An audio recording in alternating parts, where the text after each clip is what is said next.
அனைவருக்கும் தினம் ஒரு தகவல் சார்பாக இனிய வணக்கங்கள். இன்றைக்கி நம்ம பார்க்க போகிற பதிவு, நாளை ஆனி பௌர்ணமி. ரொம்ப அற்புதமான முழு நிலவு வரக்கூடிய நாள். அந்த நாளில் நம்முடைய கோரிக்கைகள் எதுவாக இருந்தாலுமே உங்களுக்கு என்ன விஷயம் வேணுமோ அந்த விஷயத்தை உங்களுடைய மனசில் வச்சுட்டு இந்த சத்யநாராயண விரதக்கதையை யார் ஒருத்தங்க கேட்குறீங்களோ அவங்களுடைய கோரிக்கைகளை சாக்ஷாத் நாராயணனே உங்களுக்கு நிறைவேற்றி கொடுப்பாராம். அப்படிப்பட்ட சக்தி வாய்ந்த இந்த கதையை பற்றி தெரிஞ்சுக்கலாம்.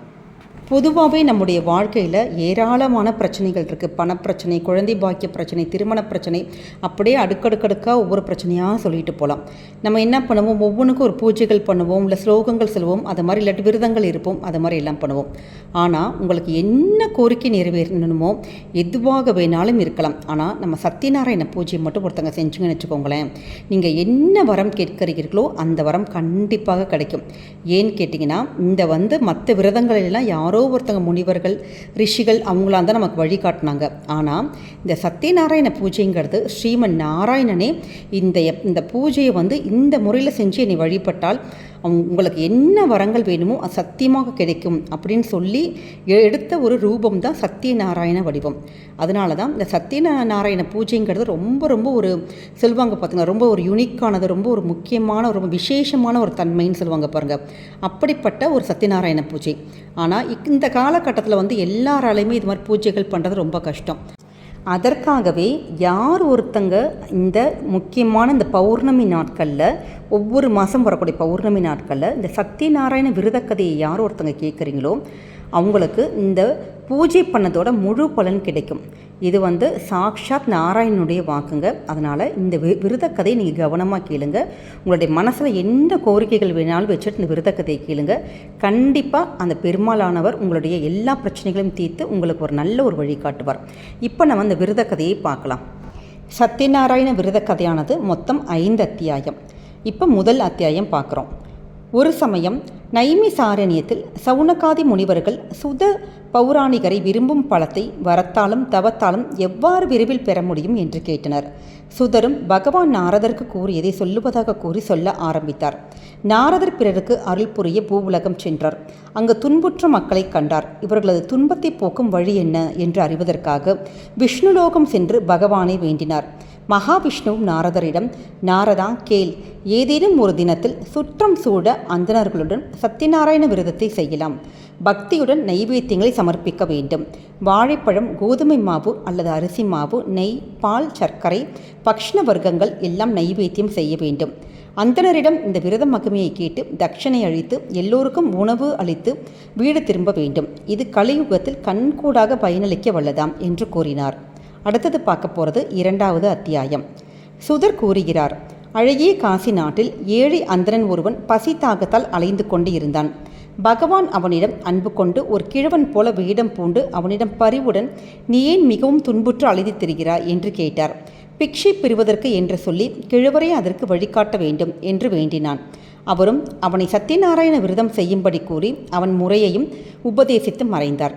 அந்தணனும் அதை செய்வதாக உறுதி பூண்டு பிக்ஷைக்காக நகருக்கு சென்றபோது மிக அதிகமான பொருள் பெற்றான். அதை கொண்டு உற்றார் உறவினர்களுடன் சத்யநாராயண பூஜை நன்றாக செய்தான். அவன் துன்பம் நீங்கியது, செல்வந்தன் ஆனான்.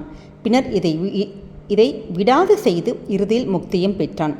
அந்தணன் இந்த பூஜையை செய்து வரும் காலத்தில் ஒரு நாள் விறகு வெட்டி ஒருவன் தெருவாய் விறகு வெற்று கொண்டு இருந்தான். தன்னையும் மறந்து அங்கிருந்த பக்தர்களுடன் பூஜையில் ஈடுபட்டான். பூஜையில் பகவானுக்கு நிவேதனம் செய்யப்பட்ட பிரசாதங்கள் விறகு வெட்டிக்கும் கிடைத்தன. பக்தியுடன் உண்டான். அந்தணரிடம் பூஜை பற்றி விவரங்கள் தெரிந்து கொண்டு தானும் செய்ய போவதாக கூறினான். மறுநாள் விறகு விற்க சென்றபோது அனைத்தும் விற்றுவிட்டன. சத்யநாராயண பூஜை பிரசாதம் உண்டதின் பலன் இது என்று மகிழ்ந்தான்.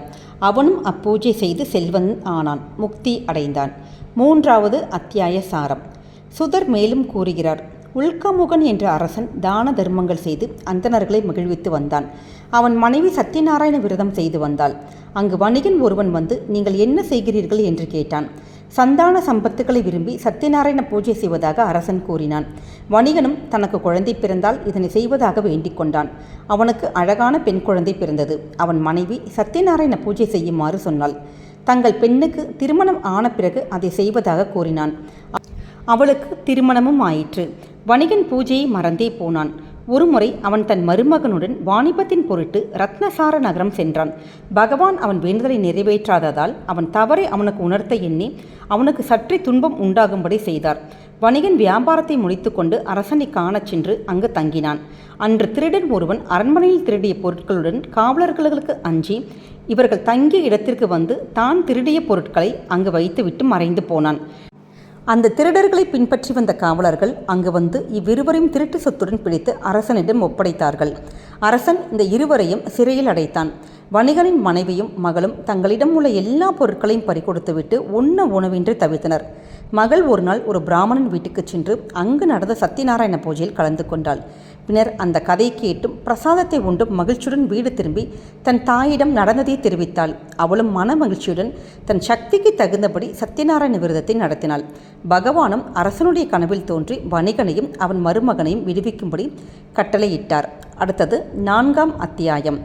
வணிகன் சான்றோருக்கு தட்சிணை தானம் செய்துவிட்டு பின் ஓரிடத்தில் ஏறி தன் நகருக்கு சென்றான். சிறிது தொலைவு சென்றதும் சத்யநாராயணர் ஒரு பிரம்மச்சாரி வடிவில் தோன்றி ஓடத்தில் இருப்பது என்ன என்று கேட்டார். அவனும் அந்த பிரம்மச்சாரியிடம் உண்மையை மறைக்க எண்ணி அதில் இருப்பது வெறும் இலைகளும் கொடிகளுமே என்று பதில் கூறினான். அவ்வாறே ஆகுக என கூறி பகவானும் சிறிது தள்ளி சென்று நின்றார். ஓடத்தில் கொடியும் இலைகளும் இருப்பதைக் கண்டு வணிகன் வருந்தினான். அப்போது அவனது மருமகன், இது பிரம்மச்சாரியின் சாபத்தால் நேர்ந்தது, அவரிடமே நாம் அடைக்கலம் புகுவோம் என்றான். வணிகன் பிரம்மச்சாரியை கண்டு வணங்கி மன்னிக்கும்படி வேண்டினான். பகவானும் கருணை கொண்டு அவனுக்கு அருள் புரிந்தார். பின்னர் அவன் நகருக்கு சென்றதும் தன் வீட்டிற்கு ஒரு தூதுவனை அனுப்பினான். அப்பொழுது அவன் மனைவியும் மகளும் சத்யநாராயண பூஜை செய்து கொண்டிருந்தனர். அவர்களை வரவேற்கும் பரபரப்பில் மகள் பகவான் பிரசாதத்தை உண்ண மறந்துவிட்டாள். அவரின் இந்த தவற்றை அவனுக்கு உணர்த்த எண்ணிய பகவான் மருமகனுடன் ஓடத்தை நீரில் மூழ்கும்படி செய்தார். அங்கு மருமகனை காணாமல் அனைவரும் வருந்தினர். மகள் தனது கணவனது பாதரட்சியை கையில் எடுத்துக்கொண்டு தானும் கணவன் போல் நீரில் மூழ்கிவிட எத்தனித்தாள். வணிகன் அச்சமயம் பூஜை செய்ய நேர்ந்து கொண்டான். அச்சமயம் இறைவன் அசரீரியாய் கூறினார், வணிகனே, உன் மகள் பூஜையின் பிரசாதத்தை உண்ண மறந்துவிட்டாள். இது பெரும் அபச்சாரம். இவள் அதை உண்ட பின் தன் கணவனை காண்பாள் என்றார். அப்படியே அவள் வீட்டிற்கு சென்று பிரசாதத்தை உண்டுவிட்டு திரும்பியதும் நீருக்கு மேல் வந்த ஓடத்தில் பணத்துடன் தன் கணவனை கண்டு மகிழ்ந்தாள். அடுத்தது பார்க்க போகிறது 5வது அத்தியாயம். துங்கதவஜன் என்னும் அரசன் ஒருமுறை காட்டிற்கு சென்று பல துஷ்ட மிருகங்களை வேட்டையாடிவிட்டு ஒரு ஆலமரத்தின் அடியில் வந்து தங்கினான். அங்கு 1000 குல மக்கள் சத்யநாராயண பூஜையை மிக்க பக்தி சிரத்தையுடன் செய்து பூஜை முடிந்ததும் அரசன் என்பதால் முதலில் அரசனுக்கு பிரசாதத்தை தந்தனர். அரசன் அதை மதிக்கவில்லை. இடையர்கள் தந்ததை புசிப்பதா என்று எண்ணி அதை புசிக்கவில்லை. உதாசீனம் செய்தான். உடனே அவனுடைய 100 பிள்ளைகளும் உயிரிழந்தனர். அவனுடைய சொத்தும் அழிந்து போயிற்று. உடனே தான் செய்த தவற்றை உணர்ந்தான். உடனே அந்த ஆலமரத்திற்கு விரைந்து சென்று ஆயர்களுடன் தானும் அப்பூஜையை செய்யலானான். சத்யநாராயண சுவாமியின் அருள் பெற்று முன்பு போல் பிள்ளைகளையும் சொத்துக்களையும் பெற்று சுகமாய் வாழ்ந்தான். சத்யநாராயண பூஜை செய்து சரித்திரத்திலையும் சிரவணம் செய்பவன் பகவானின் அருள் பெறுவான். ஏழ்மை விலகும். அநியாய சிறை தண்டனை பெற்றவன் விடுவிக்கப்படுவான். பயம் நீங்கும். விரும்பிய எல்லாம் கிடைக்கும். சந்தேகமே இல்லை. கலியுகத்தில் விசேஷ பலன்களை தரவல்லது. இந்த கதையை படிப்பவருடைய பாவங்கள் நீங்கும். இந்த பூஜை செய்த அந்தனர் மறுபிறப்பில் குசிலராக பிறந்து கிருஷ்ணருடைய அருள் பெற்றார். விறகு விற்பவன் குகு பெருமானாக பிறந்து ராமனுடைய அருளுக்கு பாத்திரமானான். உல்காமுகன் தசரதனாக பிறந்து ரங்கநாதருடைய திவ்ய கடாட்சம் பெற்று முக்தி அடைந்தான். வணிகன் மூரத்வஜனாக பிறந்து தன் உடலில் பற்றன்றி பிராமணனுக்கு தன் சதையை அறுத்து தந்து மோட்சம் அடைந்தான். துங்கத்வஜன் நான்முகனானான். இந்த எல்லா அத்தியாய கதையிலிருந்தும் ஒரு விசேஷமான உண்மை என்னன்னு கேட்டிங்கன்னா, ஜாதி பேதம் இல்லாமல் யார் வேண்டுமானாலும் இந்த பூஜையை செய்யலாம். பூஜை செய்ய முடியாதவங்க கண்டிப்பாக இந்த விரத கதையை கேளுங்க.